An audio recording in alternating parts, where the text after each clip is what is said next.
Assalamualaikum warahmatullahi wabarakatuh. Pemirsa televisi Muhammadiyah dimanapun Anda berada, apa kabarnya pemirsa? Sehat selalu, bahagia-bahagia selalu ya pastinya ya. Pokoknya dengerin berita-berita yang emang bikin happy. Jangan sampai ada masalah yang terlalu dipikirkan, nanti bisa-bisa imun kita malah turun. Nah, apalagi di masa sekarang, kita butuh banget yang namanya memiliki kemampuan untuk mengatur, memanajemen pikiran kita supaya tidak menjadi beban, khususnya bagi diri kita sendiri, apalagi jadi beban orang lain.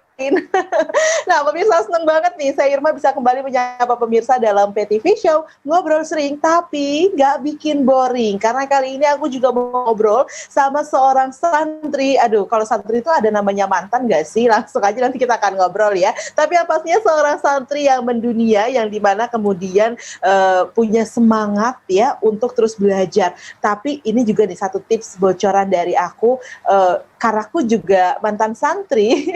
Jadi aku sangat suka sekali dengan dunia santri, dan memang aktivitas santri itu adalah aktivitas yang sangat dirindukan sekali. Meskipun kalau untuk diulang kita suka bilang nggak mau deh diulang lagi, nanti mandinya ngantri-ngantri lagi. Dan kita langsung aja ngobrol barengan sama Kak Fikri. Halo, assalamualaikum warahmatullahi wabarakatuh Kak Fikri. Waalaikumsalam warahmatullahi wabarakatuh, Kak Irma. Hai, apa kabar ya Kak Fikri? Alhamdulillah sehat, alhamdulillah baik. Sehat.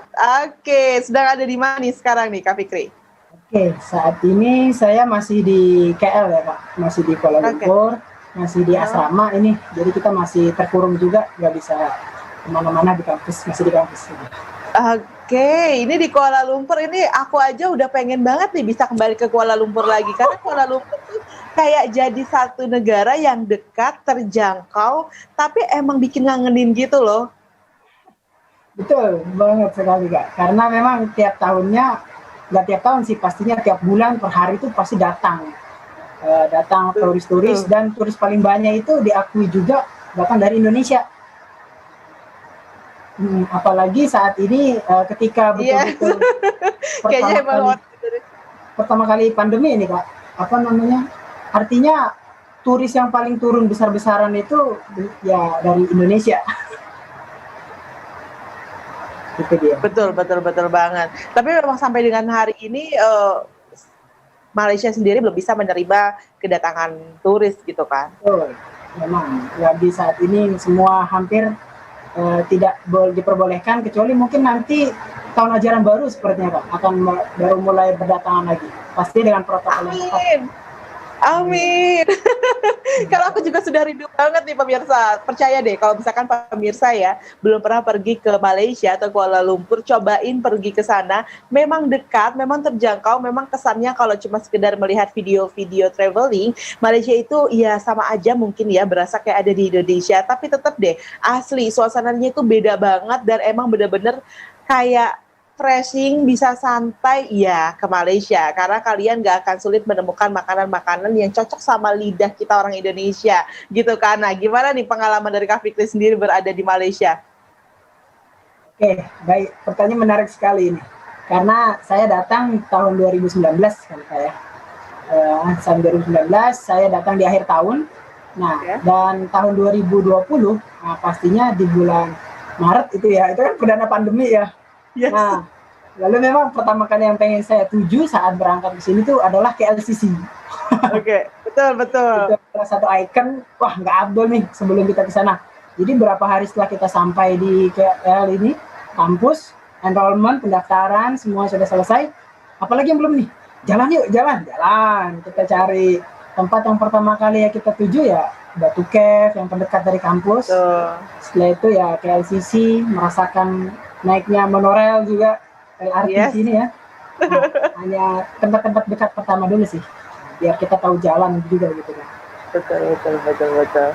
Jadi pengalaman pertamanya harus ke KLCC, yes emang. Itu beneran ya, kayak cuman ada di seolah-olah kayak wilayah Sudirman ya di Jakarta, tapi tetap ada suasana yang beda di sana ya. Betul. Dan bahkan sekarang di Jakarta sendiri kan sudah ada MRT, tapi ya naik MRT di Malaysia tuh kayak Aduh, tetap beda deh pemirsa. Ini benar-benar deh, aku kayaknya salah banget nih ngundang seorang Indonesia yang ada di Malaysia karena ini justru aku kebanyakan merecall lagi memori-memori memori berkasih kayaknya ya.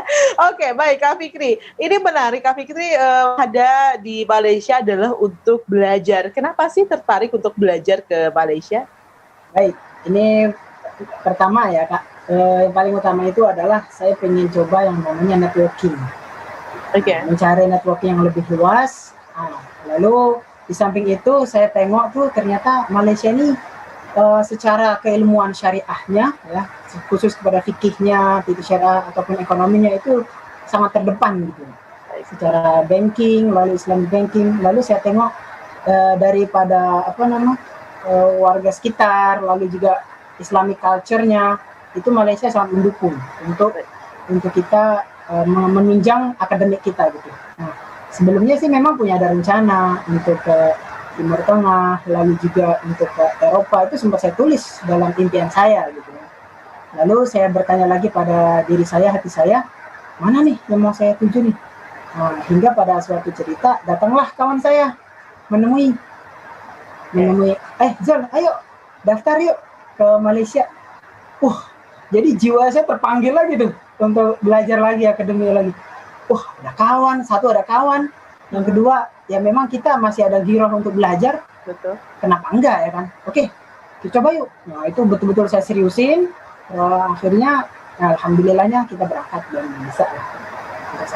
Alhamdulillah bisa sampai ada di sana sekarang meskipun harus tetap ya terkurung karena pandemi ini. Ini bisa dikatakan ini berangkat di waktu yang kurang tepat gitu ya, karena di akhir 2019. Untuk saya Kak, kebetulan intake saya itu masih dalam kategori yang beruntung. Kenapa? Karena pada saat saya masuk, yang pertama ya masih suasananya masih seperti biasa gitu Kak. Ya. Nah, jadi permasalahan yang ada adalah intake setelah saya.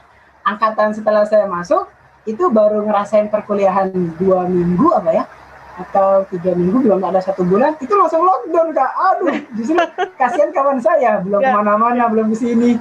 Nah, jadi kalau saya sudah sempat ke Johor, kita sudah sempat tengok bagaimana jembatan itu ya, Singapura gitu. Lalu juga sempat pengen juga ke Kedah, tapi nggak sampai, itu dia. Jadi termasuk yang beruntung lah saya ini. Baik, memang ya kalau yang namanya santri ini tidak jauh dari mencari hal-hal yang patut disyukuri. Itu pentingnya kemudian kita nyantri, belajar ilmu agama ya. Benar pemirsa, ini harus menjadi basic bagi diri kita, bagi anak-anak kita agar apapun yang terjadi sebenarnya itu bisa jadi musibah ataupun bisa menjadi berkah tergantung dari cara kita memandangnya dan cara kita menyikapinya. Nah, luar biasa seperti yang Kak Fikri sudah sampaikan tadi, saya katakan bahwa kenapa ini nampaknya kurang tepat, tapi bagi Kak Fikri semuanya baik-baik saja, bahkan masih dalam kategori beruntung karena melihat ada yang masih lebih kurang beruntung dari dirinya gitu ya. Oke, nah sekarang bagaimana proses belajar mengajar? Kalau beberapa rekan-rekan yang udah pernah ngobrol di sini juga katanya kan semuanya masih by online. Nah, bagaimana dengan di Malaysia? Baik, alhamdulillahnya memang Malaysia ini termasuk yang paling cepat Kak, dalam mengambil keputusan. Dan itu memang kalau ada keputusan dari kerajaan, semua pihak kampus-kampus yang ada di Malaysia itu yang langsung ambil tindakan dari sebagai SOP pelaksanaannya. Jadi untuk sampai saat ini pun sejak Maret itu kita lockdown besar-besaran dan memang sampai saat ini masih dilakukan pembelajaran secara online. Tapi pada saat ini di kampus saya sedang libur ya Kak ya, karena sudah ujian kemarin. Nah nanti insya Allah baru mulai masuk lagi awal Maret. Nah insya Allah nih teman-teman awal Maret ya, pendaftar intake juga baru sudah dimulai di Februari kemarin. Kemungkinan Maret itu akan banyak yang berdatangan lagi nih Kak. Nah, dari negara-negara yang lain kecuali UK Kak. Nah, UK itu masih masih sulit untuk masuk, masih agak dilarang karena di sana ada kabarnya ada satu jenis virus yang berbeda gitu Kak.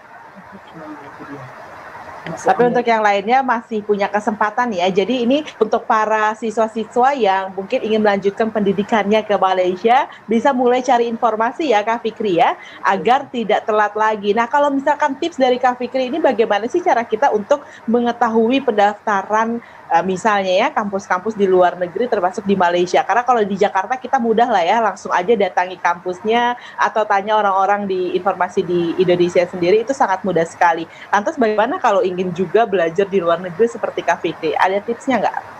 Oke, baik. Untuk teman-teman sekalian, adik-adik ataupun abang-abang yang mau belajar lagi, yang pertama itu bagi saya pribadi, yang pertama adalah temuin dulu kawan atau orang yang sudah pernah belajar di kampus tersebut. Nah, memang di tiap kampus itu ada PPI-nya kan, pengurus Persatuan Pelajar Indonesia yang ada di sana. Dan mereka juga menyediakan organisasi mereka itu juga ada penerimaan mahasiswa baru, yang mana mereka mengawal teman-teman dari Indo, dari AA sampai Z, sampai mereka berhasil berangkat. Nah, tapi saya pernah melakukan hal tersebut. Saya pernah DM Instagramnya, saya pernah DM Facebooknya, tapi ternyata responnya lama sekali gitu. Oke. Nah, akhirnya saya putar balik. Sebetulnya memang niat dari pengen keluar tuh udah lama gitu Pak. Jadi cara pertama ini memang pengurusnya ada, tapi responnya nggak cepat gitu kan menurut saya. Nah, cara saya kedua adalah siapa ya kawan yang udah di sana ya. Nah, itu jadi kalau udah kawan yang ada di sana itu akan lebih mengena dan dia lebih mengawal kita juga. Nah, maka setelah itu saya DM teman saya yang udah ada di sini, dan subhanallah ternyata lebih mudah, lebih cepat. Ini Jul, langkah pertama A, B, Z, C, Z, sampai selesai. Akhirnya saya sampai disambut di airport juga, sampai dicari kamar juga, sampai makan bareng juga. Wah, jadi ukhuwahnya tetap terus berjalan sampai kayak penting temuin dulu lah siapa satu yang udah di sana. Gitu. Oke, ini bisa jadi tipsnya ya, supaya nggak usah bingung-bingung lagi. Jangan sampai kita malu bertanya, pemirsa, nanti yang ada sesat di jalan, apalagi seperti Kak Fikri kalau misalnya cuma nungguin balasan DM, mungkin saat ini masih ada di sini dan bingung mau ngapain. Tapi yang paling penting tadi benar banget sih, ini informasi buat adik-adik, abang-abang yang masih mau belajar. Nah, ini yang harus aku kasih garis tebal adalah masih mau belajar. Ini sebenarnya bukan masih, tapi bagi kita semua belajar adalah satu kewajiban yang harus terus kita tingkatkan semangatnya. Nah, untuk itu kita masih mau belajar-belajar lagi nih dari perjalanan Kak Fikri sendiri. Sesaat lagi tetaplah bersama dengan kami.